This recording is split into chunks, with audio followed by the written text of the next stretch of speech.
Assalamualaikum warahmatullahi wabarakatuh. Selamat pagi anak-anak. Berjumpa kembali bersama saya Pak Taufik Hidayat dalam pelajaran fikih kelas 5. Oke. Sebelum memulai pelajaran, Pak Guru mau bertanya bagaimana kabar anak-anak pada pagi hari ini? Alhamdulillah sehat ya. Semoga kita diberikan kesehatan oleh Allah Subhanahu wa taala dan bisa menjalani pembelajaran dengan bahagia dan juga diberkahi oleh Allah Subhanahu wa taala. Amin Allahumma amin. Untuk sebelum memulai pelajaran pada pagi hari ini, ada baiknya kita semua berdoa bersama untuk keselamatan kita dan juga keluarga kita di rumah. Berdoa mulai.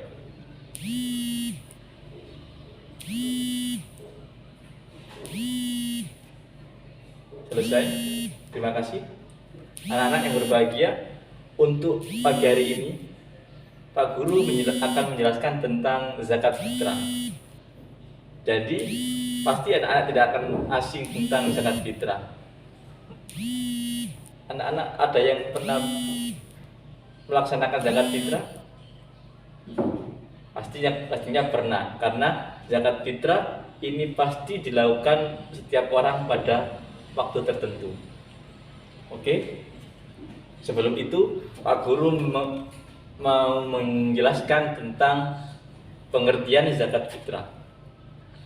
Jadi zakat fitrah ini terbagi menjadi dua pengertian. Yang pertama pengertian menurut bahasa, yang kedua menurut istilah.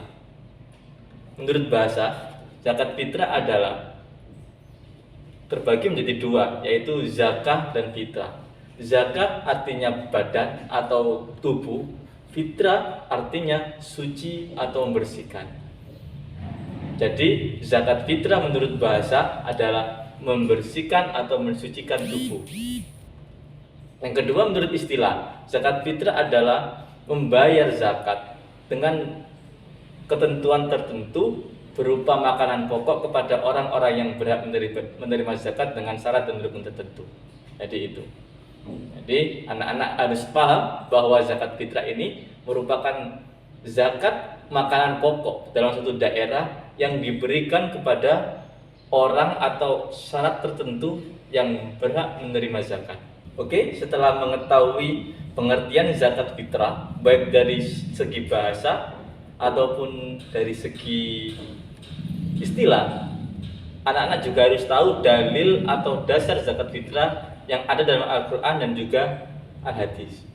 Disebutkan dalam Al-Quran surat Al-Baqarah ayat 277, Allah menjelaskan tentang zakat fitrah. Innal ladzina amanu wa amilus solihati wa aqamus sholat wa atuz zakat lahum ajrum inda rabbihim wala khaufun alaihim wala hum yahzanun. Setelah kita tahu dalil zakat fitrah baik dalam Al-Quran dan juga dalam Al-Hadis, anak-anak juga harus tahu hukumnya zakat fitrah. Jadi apa sih hukum zakat fitrah itu? Zakat fitrah atau zakat badan, atau namanya zakat mensucikan badan. Jadi zakat fitrah itu tujuannya adalah mensucikan badan, mensucikan jiwa kita, setiap individu.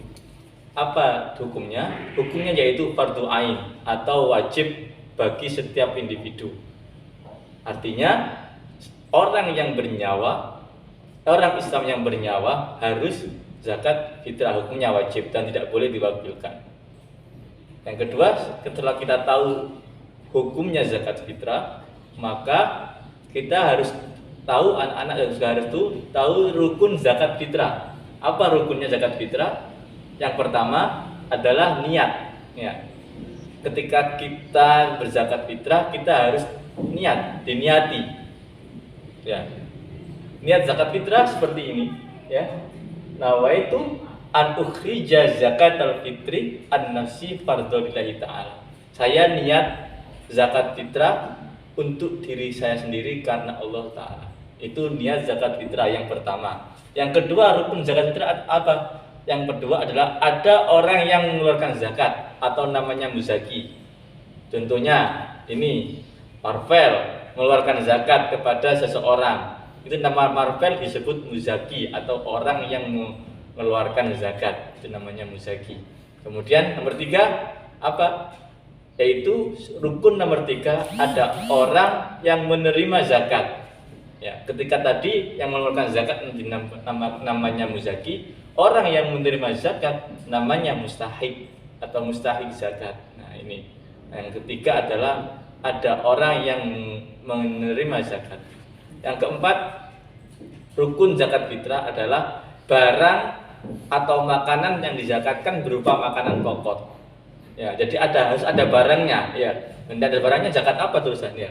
Jadi harus ada barang yang dizakatkan, zakat fitrah. Makanan pokok kalau di sini beras.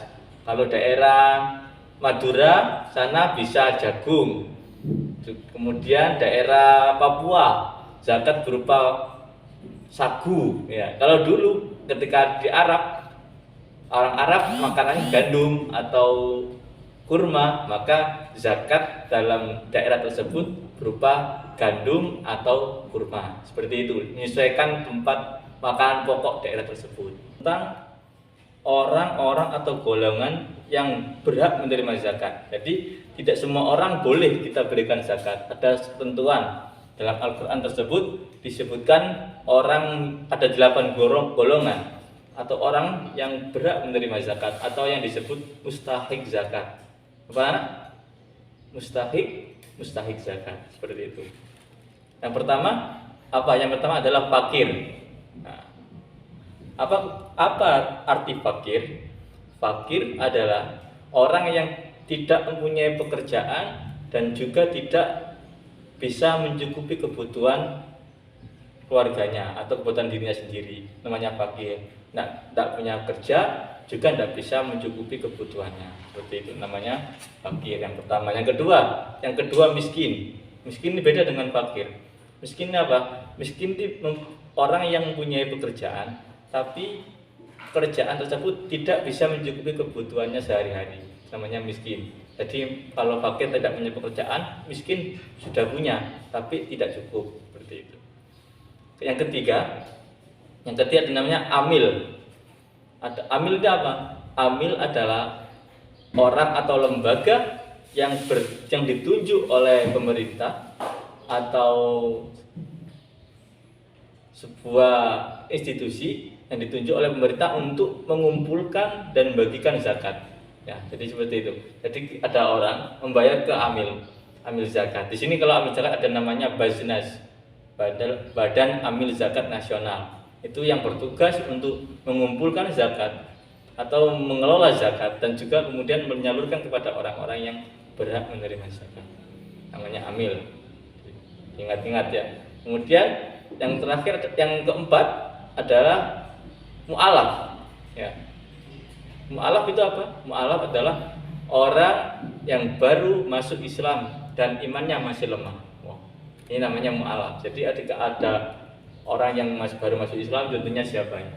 Ada si A sebetulnya masuk Islam, sebelumnya agamanya Kristen, kemudian masuk Islam, itu boleh diberikan zakat. Karena apa kok boleh? Karena imannya orang itu masih lemah. Jadi untuk memperkuat keimanan keislamannya, kita boleh memberikan zakat. Jadi orang tersebut jadi beranggap, ternyata orang Islam ini baik-baik dan saya tidak salah untuk pindah dari agama yang satu menuju agama Islam. Itu namanya mu'alaf, jadi orang yang baru masuk Islam. Selanjutnya yang nomor 5 adalah rikab. Rikab itu apa, anak? Rikab adalah budak atau hamba saya. Kalau dulu namanya budak yang memiliki kesempatan untuk memerdekakan dirinya, tapi tidak bisa memerdekakan karena alasan tidak mempunyai uang atau hal yang bisa untuk menebus dirinya.